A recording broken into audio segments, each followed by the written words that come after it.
Today, class, we're going to be doing modeling of reading.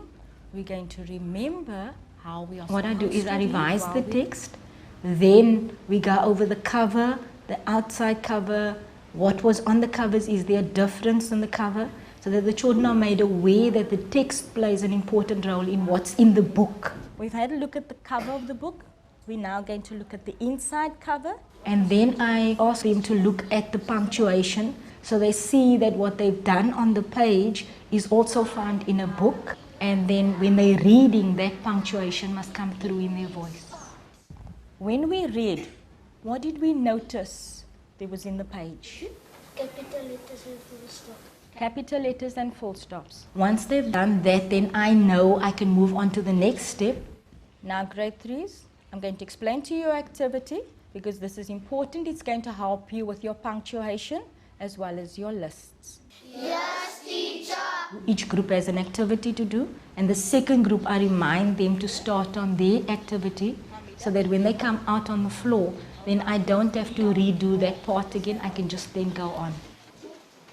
It's important that the children get to do the activity because for most of the time they hear me talk. So I don't want to give them an activity where they're just listening. I need to give them an activity where they're doing and I can see whether they understand what has been done. What you are going to do is you're going to come with me on the floor and you're going to bring your book with you, your pencil and your crayons. Because there's such a lot of things that have to be done within the CAPS policy documents, it is important that the children then learn how to do language, they learn how to do comprehensions.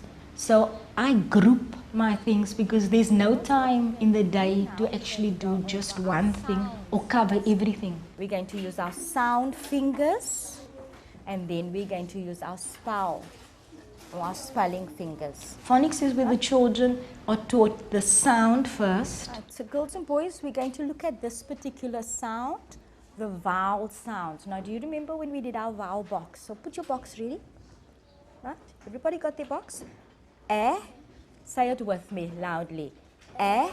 E, I, A. Now we're going to say the long sound. A, E, I, O, U. Now we use the words at the box, edge of the box, in the box, on. Am I doing it right?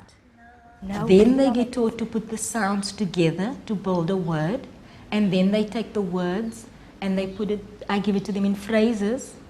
Then I show them how to build a sentence because it's no use giving them just the sounds of the words. First one and the second sound. And when we say the sound, what do?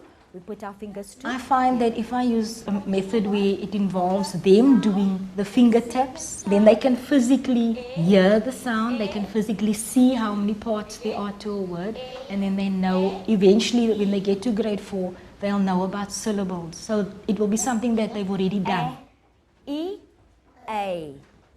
Girls and boys, you are going to read the paragraph, but there is no full stops, no commas, no punctuation. So you are going to read it for me without the punctuation. Then we are going to fill in the punctuation. Is that understood? Let's start reading together. Farmer Brown has lots of animals on his farm. He has rabbits, pigs, cows, horses, a donkey. Then what I do is I get the children to come up and put the commas and the capital letters in place so they see for themselves. So the other children then become the teacher and they will then correct their peers. And I find that sometimes the children will accept that correction more than what they would from the teacher. Yeah. The life skills is an integrated part of the CAPS program.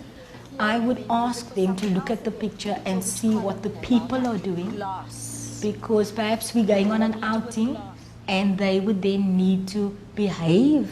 Are they doing as the story said the people were doing, or are they going to end up doing as the monkeys were doing? My lesson is unique because I bring in the listening skill, the speaking, and where the child gets to do the activity.